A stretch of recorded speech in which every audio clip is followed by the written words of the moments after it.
الله لا إله إلا هو الحي القيوم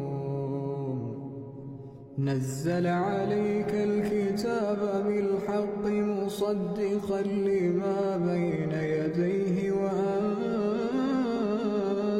التوراة والإنجيل من